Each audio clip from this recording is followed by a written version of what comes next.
Hey guys, welcome back to another video. It's that time of year again, and that means it's time for another updated guide on how to ace the Victorian Selective School exam in 2024. Before we begin, I just wanted to say that recently we just hit 1,000 subscribers. So thank you to everyone who helped achieve that. If you're new to the channel, make sure you stick around and stay tuned for more amazing videos. And let's get back to the video. This video gives you all the info you need to know if you want to ace the exam, so make sure you watch till the very end. And if you haven't checked my other two guides, make sure you do so to get some even more great information that you need to ace the exam. Also, if you think you might need some extra support, I've now opened spots for my Term 2 batch for my selective school exam private tutoring. You can get more information in the description box down below. But if you enjoyed this video, make sure to give a big subscribe down below and let's begin. So, what's different this year? Well, the exam is still using the newer format that they changed last year, but the problem is many people think the test is completely different. Fortunately for you guys, that is not true. Now, there has been a cohort of students that have done the test already, so now we have some more information of what the newer format of the test actually might be like. Well, first things first, the questions are basically the same as always, and there's only like a couple of slight changes for maybe one or two subjects, which I'll discuss later on in this video. It might look a bit different in terms of like the wording of the questions or like the length, but overall it's pretty much the exact same thing and it tests the exact same skills. So as long as you get some practice with similar questions from the test, you can do very well. Now the first test is reading comprehension, and in this one they changed it so you get 35 minutes to do 35 questions. Now compared to the previous years, this is much easier because you used to have to do 50 questions in 30 minutes. So they've made the time longer and they reduced the amount of questions. This would probably be the easiest test for a lot of people because it doesn't have too many long texts. It has a couple of poems, but the majority of people seem to get a lot of the questions right on this test. But there wasn't any major changes that happened compared to the previous years. There also seemed to be a lot of like find the tone sort of questions, so as long as you know what to practice and look out for, you'll easily be able to do this part of the test. Now the second test is mathematics, and this one did change a little bit. What I mean by that is that it's now only 35 questions to do in 30 minutes rather than the previous 60 questions. So they've definitely reduced the amount of questions in the test by a lot. The only thing is, the questions will be a bit more difficult now. This doesn't mean that the topics are more different or difficult. The topics will stay the exact same. It's just that they might be like some more worded problems or like more lengthy sort of questions rather than like short and straightforward questions. So this one's a bit more similar to numerical reasoning in that sense, but pretty much all the same topics and skills that you need have not changed at all. They pretty much stay the exact same. Now the third test is verbal general ability, and this one is still 60 questions to do in 30 minutes. In terms of length and time, this one hasn't changed at all. And even the questions wise, the questions are pretty much the exact same as always. They haven't changed a single thing. They've only changed like the name. So rather than calling it verbal reasoning, it's now called verbal ability or general ability. The 60 questions to do in 30 minutes might seem a bit intimidating, but when you actually see the questions, you can do most of them in like 20 to 30 seconds max. So they're really quick questions that you must be able to solve. And the whole point of it is to think logically. The types of questions are also the exact same. Like I said, they have the same sort of like analogy questions, logical reasoning, vocabulary questions, all that sort.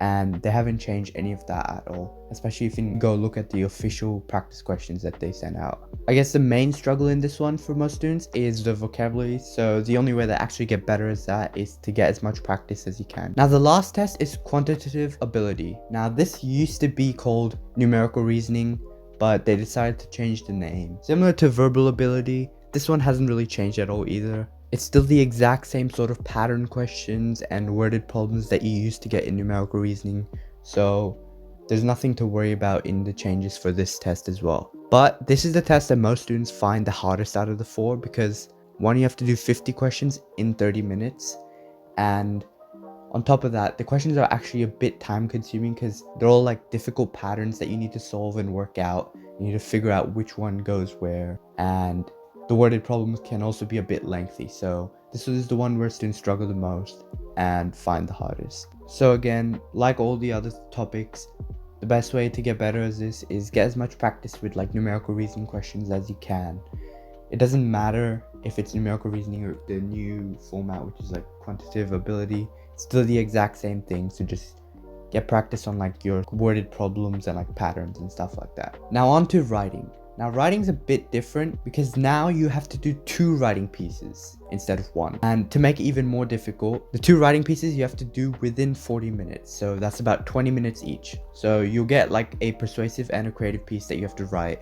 But you have to remember that since they're giving you like really less time to write it, they don't expect you to have like a masterpiece written down in those 20 minutes each. On top of that, the prompts are also extremely easy, so you shouldn't have much problems coming up with ideas to write about. They just want to see what your writing style is and if you know how you can structure your writing and stuff like that. So if you can do those things, the examiners will be happy and you can get a really high score for this component. So now I'm going to give you a few tips and tricks that you can use for this exam. Now the first tip that I have for you is to organize your schedule and set a schedule for when you actually want to get some practice in and get some studying done for the exam. What this means is you can set the days that you actually want to work for and what days you actually want to study, and using those days you can help spread apart each of the different topics and where to get some practice in. For example, you could set a schedule for telling yourself to do 2 writing pieces in a week. Using a schedule, you'll be better organized for actually getting the work done, and it'll also help make sure you're not just focusing on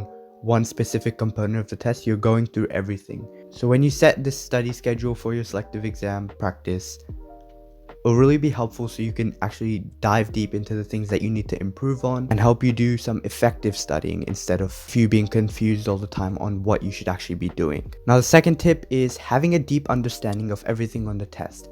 This means when you have some sort of vague idea on what sort of questions might actually be on the test, you actually want to get familiar with those questions and figure out what is the exact strategy that you can use to solve those sort of questions. When you have a deep understanding and you'll go and do the test, you'll easily be able to solve all the questions without any panicking or thinking too deeply about how to solve it. Your brain would automatically go on autopilot and know exactly how to solve those sort of questions. So having a deep understanding of the questions is extremely necessary for the exam, and stuff like maths, you should definitely go and get as much practice as you can to have that deep understanding and get familiar with those questions. Now the third tip I have for you is focus on your weak points. So if you know you're already good at something, you shouldn't focus too much on it. Obviously you still want to go back and have some practice on it so you don't forget it, but you don't want to focus too much on it. Rather than that, do a few practice tests and figure out what your weak points are, and after that you know what you need to improve on, so using that you can focus on those exact things and get as much practice done with those areas of improvement. And if you keep doing that, you eventually get better at those sort of questions, and you just repeat that with all the areas that you need to improve on. If you're looking for some even more interesting tips, make sure you go check out all my other selected school videos that I've made, and they all have really important information that can help you achieve a really good score on the selective school exam. Now in conclusion, although the format of the test has changed, most of the questions are pretty much the exact same, so you have nothing to worry about. The main thing for you is to again get familiar with those questions and organize when you're going to be studying for the exam to make sure you've covered all the topics necessary. So using these strategies, you can definitely be able to get a really high score on the exam, and you won't be stressing out on whether you did good or not.